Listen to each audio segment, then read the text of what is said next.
Hey beautiful people, today I wanted to show you a rewarding and fast dish that can be perfect to get a bunch of friends together and have a fun day in the kitchen, or just something that can be prepped ahead of time and useful for a fast dinner or something that you can meal prep with. This dish is unique in its own way, as this is a way to clean out some stuff from your fridge, but also a chance to showcase how tasty simple ingredients can be. Let's get into it.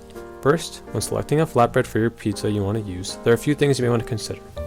Any flatbread is good, homemade or from the store too.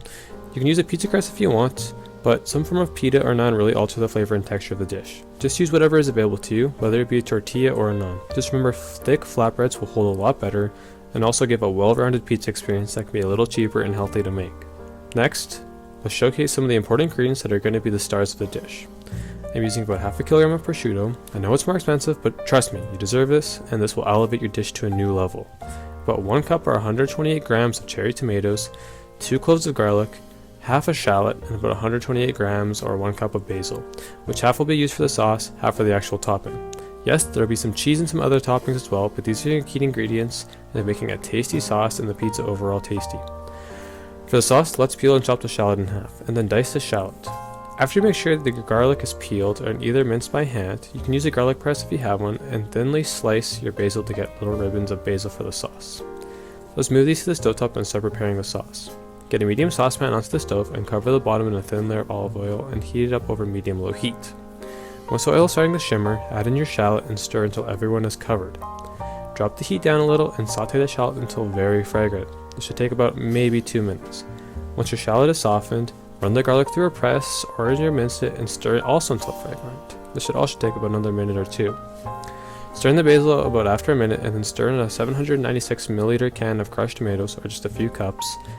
Add in a pinch of red pepper flakes to your liking and salt and pepper to taste. Make sure to cover with the lid while it simmers for about half an hour over a low heat, as the sauce will attack, which is a good way of measuring to see if its sauce is ready, because it'll be splashing you with its deliciousness. When your sauce is simmering, let's get into the toppings. You're going to want to start with about 384 grams of cheese, or 3 cups of mozzarella or Marbleworks tube, just any cheese you like or have, and shred it through the biggest hole of your box grater.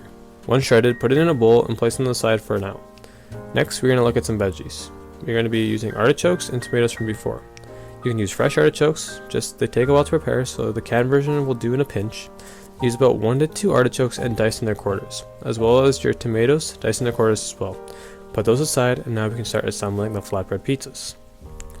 When assembling, just remember that everything we've made will probably prepare up to 4 pizzas, but if you have some leftovers, you can obviously eat them the day after or just make more pizzas.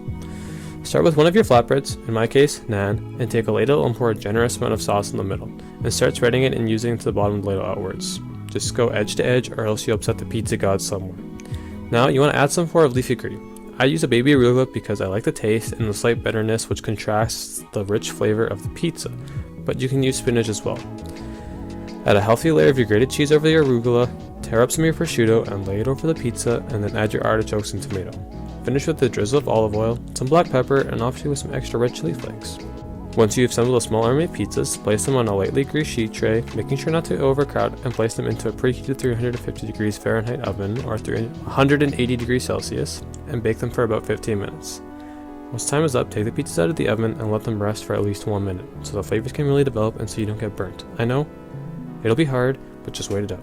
Now, if you're a regular person, you would probably only eat one of these, but these are just so fantastic you could easily polish off maybe 2 or 3, but place them on a cutting board or a plate and look at the piece of art you are about to indulge in. Cut it up with a pizza roller or make more manageable pieces, or you can just use a fork and knife or your hands.